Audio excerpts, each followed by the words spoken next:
Welcome to the HR Happy Hour Work Break. You are here with Trish and Steve. Hey, Steve Bose. Hey, Trish McFarlane. How are you? I'm great. How are you?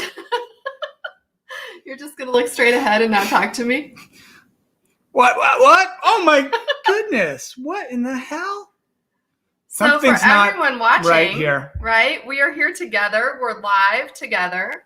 We were doing a photo shoot today, actually, a good chunk of the day. We did some important business development and planning meetings as well. We did. So this is your first trip? Yes, I have not been almost a year. I have not been out of my house in a very long time. In a very long time. I'm very safe. Shout out Delta Airlines, by the way. Yeah, how was it? Social distancing, reserving seats, everybody in compliance. Good. I mean, it was really a good trip out here. Glad to be here. Nice to see you. Nice to see you. Yeah, so cool. I thought we would kind of just stare straight ahead and pretend like no one could notice the difference in the show today, but here we are. I don't even get my name on the screen now. It's just your name. That's I like that. It's so different because it's just one of us. So you like that because my name's not on there? Right, we didn't put it on there. We should have. That's okay. So how's it been? So have you been staying up on the news? Like what's going on? Yes, I got some really interesting things happening, Trish. I read this article today when I was had a little idle time between calls today in our meetings, and it was this. And I'll just read the title. Okay. Trish, help! Exclamation point. How do you make that? Right. Help! My clingy coworker copies all my outfits. I can't think of another workplace story that's more like a female-centric story. Because I don't think a male coworker would be care about anybody any clingy coworker copying their outfits. Trish, has this you ever run into this in the workplace in your life? Outfit copying, outfit stealing. I don't think on purpose. I think it's happened. Haven't you ever? I've seen men do that. Like men will both show up in blue shirts, or like everyone in your team will show up in like blue shirts one day or something. But, all right, fair enough. But if you ever go to like an accounting conference, it's literally a sea of khaki pants, white shirts, and blue blazers. Literally every man wearing the same thing. It is kind of like a uniform, but no one thinks of it as copying. They just think of it. They think of it as being equally uninteresting. I think. Is that? So wait, so are men in the workplace trying to dress uninteresting, like to not draw attention to themselves? I think most of them are. Most of them just don't want to embarrass themselves. Isn't that funny? I think women are different a little bit. I think because we're worried about putting on a necklace, putting on earrings, doing, bracelets. It's the same thing with male dancing. Like you're not trying to be good at it. You know you're awful at it. You're just trying to get through it and not be embarrassed. It's really the truth. I disagree. I think men who dance actually are the ones who get all the ladies. Like I've told my son this many times. I'm like, you don't have to dance well. You just have to. I'm unaware of how that works. You cannot be a wallflower. You have to be on the dance floor at least a little bit. But you're trying just not to embarrass. No one expects too much of a male on the dance floor. Just don't embarrass yourself. Dancing. Don't embarrass yourself. Incredibly great. Trish, also in the news today. Yes. Trish, China is developing a new stealth bomber for their Air Force. Really? And I thought of something. I thought, like, if you're developing a stealth bomber, you don't actually have to develop it. You could just say, we're developing a stealth bomber. You'll never see it. You'll never find it. You'll never take a photograph of it. You'll never track it on radar. And you can get away with it. If you sell that story hard enough, you can convince the world you're in possession of a stealth bomber, I think. Don't you think? I do, but wouldn't you, if you were actually doing it, would you even tell anyone? I'm always amazed when countries tell you, like, oh, we're doing this, right? If you want to be stealth, isn't the whole point not to tell anyone that you're creating it? Yeah, be stealth. I mean, I think if you're going to talk about it, have you ever seen ours? No, no one's seen it. So I was in an air show. Well, no, I've seen it on the ground. Oh, then that defeats the whole stealth. Let me tell you how serious it is. No, I saw it on the ground because I was. This is back when El Toro was an air base in California, in Southern California. So maybe 25 years ago. 25 years ago. I was only 7, but go ahead. Oh my goodness. Anyway. So I was there for an air show and they actually had it. They had it on display and it was amazing. It looked like it was something that would never fly, honestly. But they had so many Marines around it guarding it.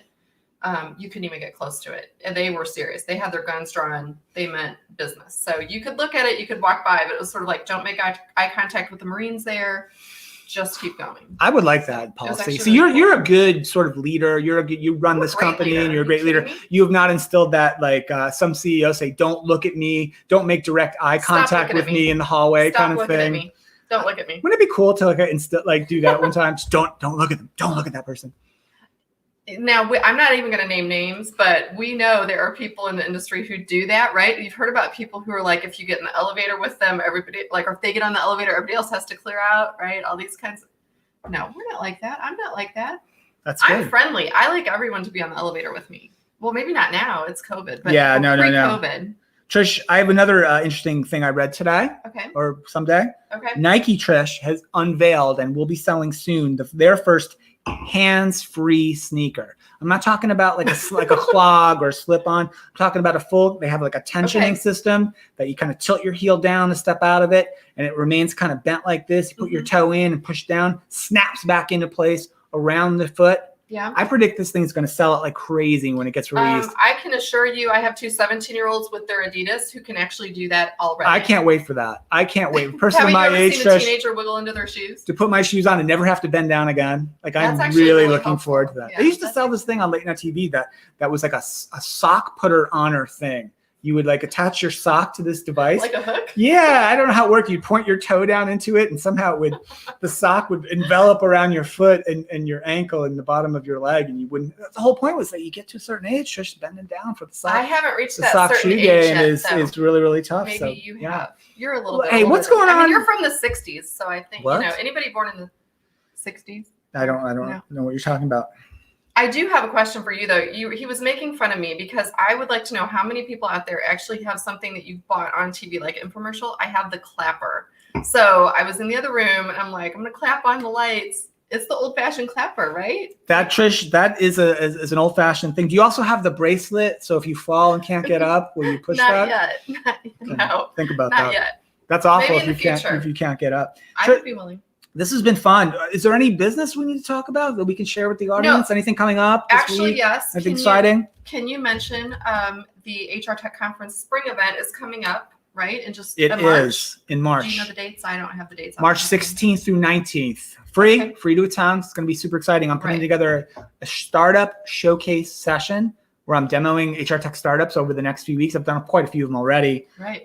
We're picking 6 of them to demo. That's what I'll be doing. Okay. It'll be super exciting. Good. Yeah, I'm looking forward to it. I feel like we've had a lack of, I don't know, events for a good 4 or 5 months. Right? Well, right. You get that kind of winter break anyway. Even in the normal world, right, pre-COVID, when we were traveling, kind of November, December were very slow for events. Even January, right? It's tough to ask. It's a tough ask for people to travel in January. But we'll be back in March for that, and then hopefully back in late September for HR Tech in Las Vegas. And I do want people to know this and remind them that the call for speakers for HR Tech Las Vegas is open. It's been open for a while. Be open for a couple more, about a month and a half, maybe I'm working on 2 months more. I don't know. I'm working on HRTechConference.com. Go there, Trish. That's right. I'm going to submit mine. I watched a lot of news over the weekend and cable TV kinds of things, Trish. And one thing I learned from watching cable TV all weekend was this.